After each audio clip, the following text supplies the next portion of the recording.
سلام كميت صنحو تقدتلتي دعمات ميديان لو مسترالو حدشنا قدسن حاوريتاتات حزنا لكم قريبنا لنا الجنرال ود ورده حصوص اخيوات وعلوم الجنرال ودان طرو ناو حارا مريت مورادون تبقي متحاساسوي كاب حزبن ممحدارن زوادو مرات تግራይ ወሪድሎም 18 لعلوت مرحت تግራይ بجبن جونسايد كخصص كم ዝኾኑ ተፈሊጥሎም አምራርሓ ወረዳ ጻብያ ሕንጻሎ ተኣሲሮም ምዕራብ ትግራይ አካል ግዛት ክልል አምሓራ ጌርካ መልእኽተን መትሕላፍ ዝተገበረ ውዲት መረምታ ከግበረሉ ግዛው መምሕዳር ትግራይ ጸውዕሎም መንግስት ፌደራል ንኩናት ምድላውቱ ከም ዝወደአ ተፈሊጥሎም ወራድ ሓይልታት አምሓራ 47000 ሓደሽተ ተዓለምቲ የሰልጥኑ ከም ዘለውን ሰበር ዜና ካብ አርሚ ሰብዓን ካልኦት ሓደሽተን ገደስተን ሓበሬታታት ሒዝናልኩም ቀሪብና ኣለና ክሳብ ወዳታ ዜናና ድማ ሓቢርኩም ናክጸንሑ ኢና ንዕድም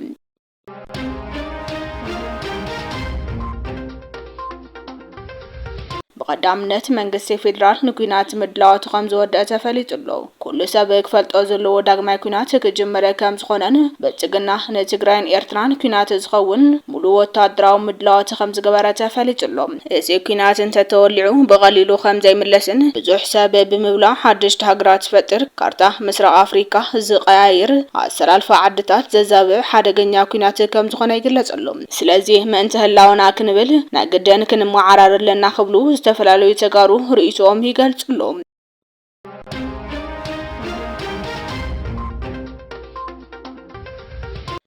ጀነራል ወዳን ጥሩ ናው ሓራ መሬት ወሪድሎም ጀነራል ወዳን ጥሩ ኣብ ሕሉፍን ኣብሎምን ብጀግንነት ዝፍለጥ ጀግና ተጋዳላይ እንትኸውን ትማሊ ብጻውዒት ኣይተጌታቸው ረዳ ናብ ሓራ መሬት ከም ዝወረደ ተፈሊጥሎም ከም ዝፍለጥ ኣይተጌታቸው ረዳ ኣብ ዘመሓድርዎ ዝነበሩ ግዚያዊ ምምሕዳር ተሸሞም ዝነበሩ ኣመሓደርቲ እውን ናብ ሓራ መሬት ከም ዝወረዱ ይፍለጥ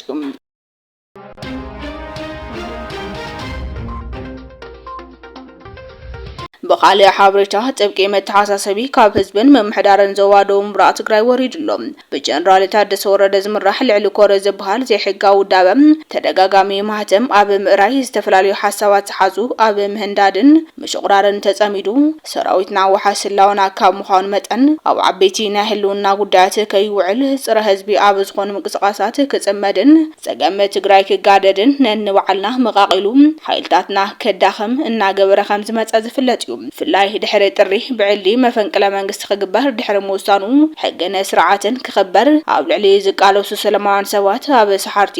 ኣብ ሳምረን ዓዲ ጉዳምን ሰላማውያን ሰባት ተዓፊኖም ብጥይት ተጨፍጭፎም ተረሽኖም እዮም መራሒት መፈንቅለ መንግስቲ ፕሬዝዳንት ኮይኑ ድሕሪ ምምጻም ተባራሪን መባረርን ሰዓረን ተሰዓረን የለን ዝተባለ ቃል ተጠሊሙ ሕዝውን እቲ ዓፈና ቀጺሉ ኣብ ልዕሊ በአፎሙዝ ስልጣኖም ዝተሓደጉ ብሰላማዊ መንገዲ ይቃለሱ ዘለው አመራርሓ ወረዳ ሕንጣሎም በዕለት 22 ሚያዝያ 2017 ዓም ተምረት በአርሚ 44 ኮር 443 ተዓፊኖም ብሞዝ ዝበሃለ ጸበቃም ረትን ጉህለትን መራሕቲ ናይቲ ኮር ጸልማት ሽፋን በመግባር ናብ ዘይተፈለጠ ቦታ ተወሲዶም ኣሎ እዞም ሰላማውያን አመራርሓና ዝኾነ ዓይነት ማህሰይቲ ተይበጽሖም ብቁልጡፍ ክልቀቁ እናፍለጥና ኣብ ልዕሊኦም ዝኾነ ዓይነት ጸገም ተተፈጢሩ ግን እቲ ድሆለ ገበነኛ ጉጅለን ተላእኽቱን መራሒ ዕልዋ ዝኾነ ጀነራል ታደሰ ወረደን አባላቱን ሓላፍነት ዝተወስዱ ምዃንኩም እናገለጽና በብዳዕት ገብርዎ ዘለኹም እንቅስቃሴ ግብረ መልሲ እንህበሉ ምዃንና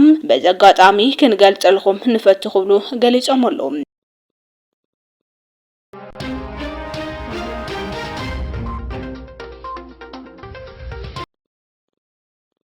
بخالي حبريتا جنرال ود ورده حصوص اخيوا ጸውዕሎም جنرال ود ورده ካብ ሎሚ 23 ክሳብ 25 ሚያዝያ 2017 ዓም ተምረት حصوص اخيوا ጸውዕሎም جنرال ود ورده ንኹሎም ዞባ ኮሚቴን ወረዳን ካቢኔን ፕሮፓጋንዳን ውዳበን ኣፎ ጉባኤን ክትል ኣፎ ጉባኤን ዝጸውዓን ተኸውን እቲ ዝገርም መንግስትን ፓርቲን ይፈለልና ተባሃለ ወረዳ ቤት ምኽሪ ፈሪሰንየን እና ተባሃለ ኣፍልጦም ባዕሉ ود ورده ይህበነሎም ማሊ ዝፈረመሉ ሰነድ ድሕሪት መለሲሉውን ክሪኦ ይካኣልን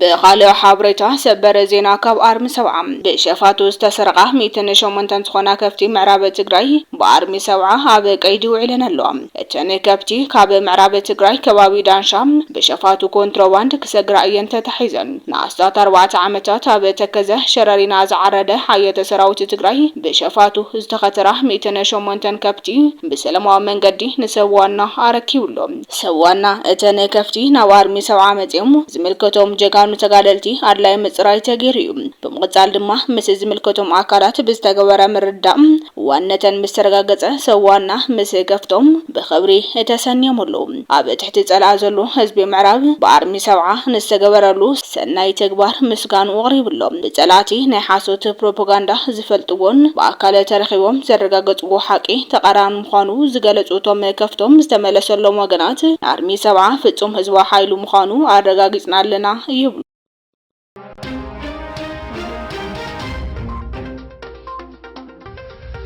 ወረርቲ ሓይልታት አምሓራ ወሪዶም ዝሓዝዎ ምዕራብ ትግራይ ዝሕሉ 47,000 ሓደሽቲ ተዓለምቲ አዳልየ ክብል ሕዝውን እናገለጸ ይርከብ ብሽም ናይ ተገዘ ዘብዒ ዝተሰየመም ባሽሓቱ ዝቆጸሩ ዕጡቃት ብፍቃድን ሙሉእ ደገፍ ኦህዴድ ብልጽግና ኣብ ዝዓመት ጥራሕ ልዕሊ 200,000 ዕጡቃት አሰልጢኖም ከም ዘለዉ ትዝረኸብናይ ሓበሬታ የመላኽት ሓደሽ ደሽሉ ካብ ዝፈርስ ወርሓት ዝቆጸረ ውዕሊ ፕሪቶሪያ ትግራይን መራሕታን ግን ሕዝውን ውዕሊ ፕሪቶሪያ ይተግበርና ወሉ ካብ ምቁዛም እዚኣት በሃል ለውጢ ከምጹ ኣይተርአዩን ንሓሙሽተ ዓመታት ኣብ ስደትን ኬንዳን እናተሰቃየ ዝርከበ ተመዛባላይ ህዝቢ ሕዝውን ዝመጽእ ዘሎ ክረምቲ ኣብ ኬንዳ ንዘይምኽራሙ እንታይ መረጋገጽ ኣለና ውድብ ነድሕን እናበለ ዝቁዝም ዝነበረ መሪሕነት ሕወሓት ሕዝኸ ወፍሪን ቢታ መወዳእቱ እንታይ ይኾን ሓቢርና እንርእይ ዝኸውን خالي حابريتا دما عالم لخ معالتي سراحنياتات تخبيرلهم لوم زمن معالتي سراحنياتات بدرجة هاجر نمبل 5 عامات بعالم لخ برك دما نمبل 236 جزئيو تخبير زلهم ازعلت ببرك عالم بزحات هاجرات معالتي شقالو معالتي سراحنياتات ميدينا تبهالي يبعل كم بعالت راح يكونس معالتي شقالو صارين عاوتات سراحنياتاتن من قصقاس شقالون زخبرلو معالتي ونيو كم قالسي معالتي تغيرون يوسن زي علت كله سراحنيات نزغورو አበርክቶ አፍልጦ ዝረክበሉን ተወፋይነትን ፍትሐው ተሓሓዛ ንከሉ ዝቃለሰሉ ማዓልቲዩ ማዓልቲ ሸቃሎ መሰሎም ክخبር ንክሓቱ ኣብ መንቆም ሕብረት ክፈጥሩ ዝሓሸም ካብ ሓደጋ ዝጸረየን ናይ ስራሕ ቦታ ክፍጠር ብዝበልዩ ናይ ባሉ ዕለት መፍላይ ዘድልዩ ሸቃላይ ትግራይ ዓለም ለኸ ሸቃሎ ኣብ ከቢድ ስቃይን መከራን ኮይኑ ይብሕለሎም ዶም ዘበን በበርካ ዓለም ንመበል 136 ግዜ በበርካ ሃገር ድማ ንመበል 50 ግዜ ዝخبር ዘሎ ኮይኑ ኣብ ትግራይ ብኣተሓባባራይነት ኮንፌደሬሽን ማሕበር ሰራሕተኛታት ጨንፈር መቀለም ናብ መንግስቲ ዘቅረብናዮ ሕቶታት ብቁልጥፍ መብትሒ ወሃበና ዝብል መድረኽ ተሰናይዲኡ ከም ዘሎ ተዝረኸብናይ ሓበሬታ የመላኽት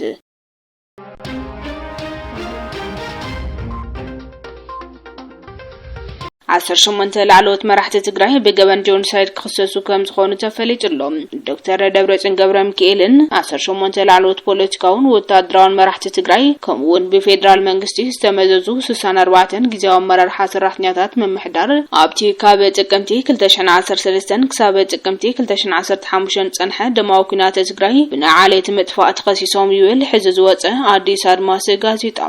መሰረተቲ ብዕለት 21 ሚያዝያ 2017 ዓም ናብ ኮሚሽን ፖሊስ ፌደራልን ክፍሊ ሓፍሻ ምርመራ ዝቀረበ ጽሑፍ ክሲም ዞም መቀዲሞም ዝተጠቀሱ ተኸሰስቲ ኣብ ልዕሊ መራሕትን ሰራሕተኛታትን ጊዜያዊ መምሕዳር ህልቂት ዓሌት ከም ዝፈጸሙ ተገሊጹሎም እቲ ክሲ ካብ ወርሒ ጥቅምቲ ክሳብ ሰነ 2016 ዓም ተምረት ብፌደራል መንግስቲ ኣብ ዝተመስረተ ጊዜያዊ መምሕዳር ሓላፊ ቢሮ ፍትሒ ኮይኑ ዘገልገለ ምሁር ሕጊ ጠበቃ ኣይተ አበራ ንጉስ እዩ እዚ ክሲ ኣቅሪቡ ዘሎም ኣብዋን ዶክተር ሙሉ ነጋ ጊዜያዊ ዳር ትግራይ ዝነበረ ሓላፊ ቢሮ ፍትሒ ኮይኑ ይሰርሕ ዝነበረ ኣይተ አበራ ንጉስ ዝበሃል ፖለቲከኛ እዩ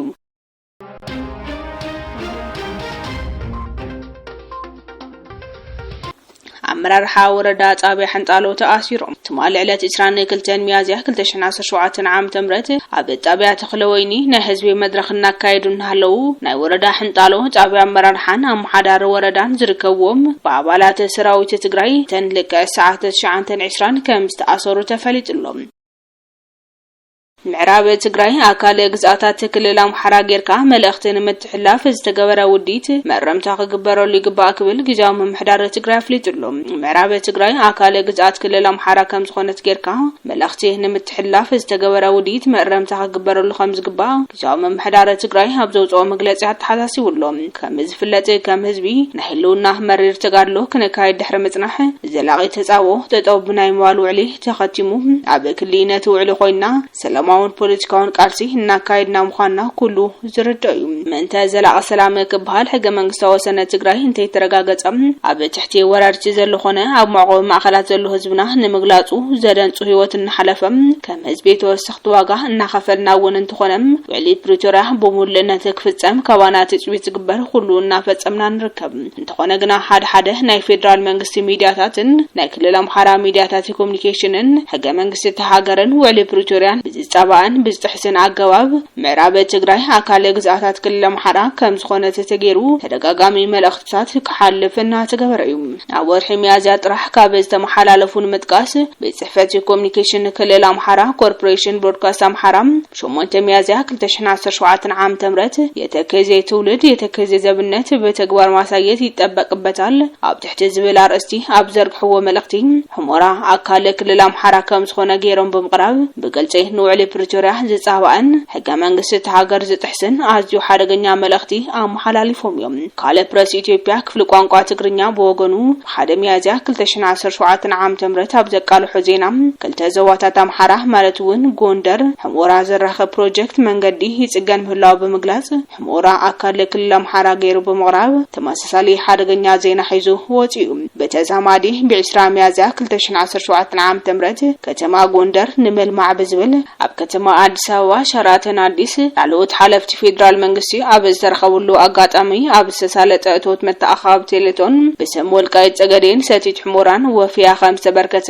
ብቀጥታ ብመራኸብቲ ሓፋሻት ብምትሕላፍ እዚ እውን ምዕራብ ትግራይ ኣካል ክልል አምሓራ ከም ዝኾነ ጌርካ መልእኽቲ ንምትሕላፍ ዝተገበረ ውዲት እዩ እዚ ከምዚ ዝኣመሰለ ተግባር ንውዕሊ ፕሪቶሪያ ዝጥሕስን ዝተጀመረ ከይዲ ሰላም ዝጎድእን ግጭት ክደግስ ዘኽእል ብሕታዊ ጉዳይ ኣዝዩ ሓደገኛ ተግባር እዩ ካቢኔ ግዛዊ ምምሕዳር እዚ ተግባር በትርድና ኮነነም እዚ ወገነ ትካላት ሚድያን ኮሙኒኬሽንን ክልል አምሓራ ዝግበር ዘሎ ሓደገኛን ተደጋገምቲ ሽርሕታትን ሓበራዊ ስኒትን ሕውነትን ክልቲኦም ህዝብታት ዝጎድእ ብምዃኑ ካብ ዘይግቡእን ውዕሊ ፕሪቶሪያ ዝጻባን ተግባሮም ቁጠቡ ጸዊዕሎም ፌደራል መንግስቲ እውን እዚ ጉዳይ ኣጻሪዩ መረምታ ስጉምቲ ክወስድ ነዋሪ ሰላም ኣምስፋን ቁልፍ ተራ ዘለዎ ውዕሊ ፕሪቶሪያ ብሙሉእነት ንክፍጸም ግቡእ ክዋጻእ ጻውዒት ነቐረበ ክብል ብጽሕፈት ፕሬዝዳንት ሓቢርሎም ለሙንጎ አብረሰ ከተማ ቡርኪና ፋሶ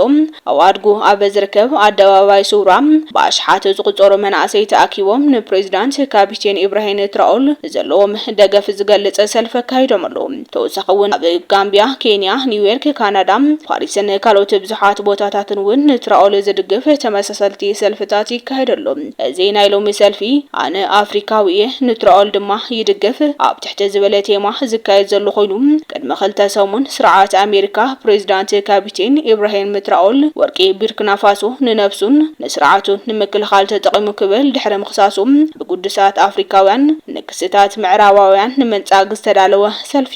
ክእሲ ስርዓት አሜሪካ ካብአጎ በሚሊዮን ዝቁጠሩ አፍሪካውያን ዝተነጸገ ኮይኑ አፍሪካውያን ንካፒቴን ኢብራሂም ትራኦል ዘለዎ መደገፍ በማሕበራዊ ሚድያ ከስምዑ ቀንዮም እዮም ናይ ሎሚ ሰልፊ ድማ ንምዕራባውያን ህዝብ አፍሪካ ከመዘንቀሐን ከም ቀደም ከም ዘይታለል ሓያል መልእኽቲ ይስደረሎም ኣብ ሞት ከም ቃዛፍን ሳንካራን ሉሙምባን ዝኣመሰሉ ብሉጻት አፍሪካውያን መሪሕ ተራ ዝተጻወቱ ምዕራባውያን ውዲቶም ኣብ ልዕሊ ካፒቴን ኢብራሂም ትራኦል ክደግምዎ ከም ዘይኽእሉ ክስቆሮም ድማ ተስፋ ይግበር ክብራትን ፍትዋትን ተኸታተልቲ ዳኣማት ሚድያ ሎም ዝተዳለዉ ሓደሽቲ ነገደስትን ሓበሬታታት ነዞም ዝተኸታተልኩሞም ይመስል ነይሮም ኣብ ዝቕጽል ሒዝናልኩም እንመጽእ ሓበሬታ ንኽበጽሐኩም ድማ ሚድያና ሳብስክራይብ ብምግባር ኣይትረስዑ ሰላም